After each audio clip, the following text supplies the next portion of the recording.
চুক্তি পুনর্বিবেচনার হুঁশিয়ারি দিলেন ভারতের প্রধানমন্ত্রী নরেন্দ্র মোদী। বিকেলে নয়াদিল্লিতে নীতি নির্ধারণী এক বৈঠকে তিনি বলেন, রক্ত এবং পানি একসাথে প্রবাহিত হতে দেওয়া যায় না। তবে 1960 সালে স্বাক্ষরিত চুক্তি থেকে সরে আসার ব্যাপারে কোনো ইঙ্গিত দেননি ভারতীয় প্রধানমন্ত্রী। উরি ঘাঁটিতে হামলার প্রতিক্রিয়ায় পাকিস্তানের সাথে যৌথ নদীগুলো থেকে পানি প্রত্যাহারের দাবি তুলেছে ভারতের বিরোধী দলগুলো। মোদীর বৈঠকে উপস্থিত এক কর্মকর্তা জানান, বিদ্যুৎ উৎপাদনে সিন্ধু, চেনাব ও ঝিলম নদীর পানি ব্যবহারের পরিকল্পনা হচ্ছে। বাঁধ দেওয়ার প্রস্তাব দেওয়া হয়েছে এসব নদীতে। সিন্ধু চুক্তি অনুসারে এখন এই 3 নদীর বেশিরভাগ পানি পায় পাকিস্তান। এদিকে আজ জাতিসংঘ অধিবেশনে ভাষণ দিচ্ছেন স্বরাষ্ট্রমন্ত্রী সুষমা স্বরাজ। পাকিস্তানকে একঘরে করার আহ্বান জানাতে পারেন তিনি।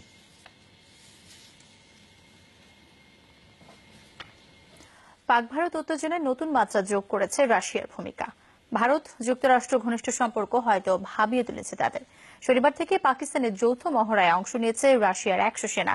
আর এসব তৎপরতার মধ্যে গণমাধ্যমগুলোতে হিসাব নিকাশ শুরু হয়েছে, সামরিক দিক থেকে কোন দেশে গিয়ে কার ঝুলিতে কত শক্তিশালী অস্ত্র। আলাদা দেশ হিসেবে আত্মপ্রকাশের পর থেকেই একে অপরের সাথে পাল্লা দিয়ে সামরিক সক্ষমতা বাড়ায় ভারত ও পাকিস্তান। দুর্বল অর্থনীতি আর অভ্যন্তরীণ অস্থিরতায় কয়েক দশকে প্রতিবেশীর তুলনায় অনেকটাই পিছিয়ে পড়ে পাকিস্তান। আন্তর্জাতিক পর্যবেক্ষক সংস্থা জেএফপির বিচারে ভারত এখন বিশ্বের 4র্থ বৃহত্তম সামরিক শক্তি। দেশটি শুধু ট্যাঙ্ক আর সাঁজোয়া জানাচ্ছে 13,000-এর বেশি। এর বাইরে 7,000-এর বেশি কামান ও মাল্টিপল রকেট সিস্টেম গোলন্দাজ ইউনিটকে করেছে সুসংহত। বিপরীতে পাকিস্তানের ট্যাঙ্ক ও সাঁজোয়া যানের সংখ্যা 5,500, কামান ও মাল্টিপল রকেট সিস্টেম আছে 3,500। সেনা সংখ্যার দিক দিয়েও অনেক এগিয়ে ভারত। তাদের 13 লাখ সেনার বিপরীতে পাকিস্তানের সামরিক বাহিনীর সদস্য 6 লাখ। বহরের আকার বিবেচনায় বিমান বাহিনীতেও অনেক এগিয়ে ভারত। 2000-এর বেশি যুদ্ধ বিমানের বিপরীতে পাকিস্তানের আছে 900-র মতো। হেলিকপ্টারের সংখ্যাও দ্বিগুণ ভারতের। তবে F-16 মিরেজ আর JF থান্ডারের মতো যুদ্ধ বিমান থাকায় কার্যকারিতার দিক দিয়ে অনেকে এগিয়ে রাখেন পাকিস্তানকে।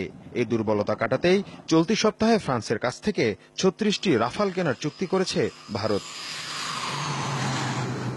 নৌবহরে অবশ্য ভারতের ধারে কাছেও নেই পাকড়া। 2টি বিমানবাহী রণতরী আর 14টি সাবমেরিন নিয়ে বিশ্বের অন্যতম নৌপরাশক্তি ভারত। আছে ফ্রিগেট, ডেস্ট্রয়ার সহ প্রায় 300 সামরিক জাহাজ। পাকিস্তানের নৌবাহিনীতে রণতরী নেই একটিও, সাবমেরিন মাত্র 5টি। 197টি জাহাজ থাকলেও নেই ডেস্ট্রয়ার কিংবা করভেট। অবশ্য প্রথাগত সমরাস্ত্র নয়, সংঘাতের সম্ভাবনা জাগলে সবার আগে সামনে আসে পরমাণু শক্তি। ট্যাঙ্ক কিংবা যুদ্ধজাহাজের সংখ্যায় অনেক পিছিয়ে পড়লেও এক্ষেত্রে ভারতের সাথে সমান তালে এগিয়েছে পাকিস্তান। এমনকি দেশটির পারমাণবিক বোমার সংখ্যা ভারতের চেয়ে বেশি। ধারণা করা হয় যে কোনো সময় হামলার জন্য প্রস্তুত আছে পাকিস্তানের 130টি পরমাণু বোমা। ভারতের বহরে যে সংখ্যা সর্বোচ্চ 120টি। শুধু পারমাণবিক বোমার সংখ্যা নয়, গেল 1 দশকে এই বোমা বহনে সক্ষম ক্ষেপণাস্ত্রের প্রযুক্তিও উন্নত করেছে চিরবৈরী দুদেশ। পাকিস্তানের বহরে আছে শাহিন ঘড়ি আবদালির মতো নিখুঁত লক্ষ্যভেদী ব্যালিস্টিক ক্ষেপণাস্ত্র। ভারতের বহরে আছে অগ্নি ও পৃথ্বী, সাবমেরিন থেকেও পরমাণু ক্ষেপণাস্ত্র ছোড়ার সক্ষমতা আছে দেশটির। মীর মুশফিক হাসান, যমুনা নিউজ।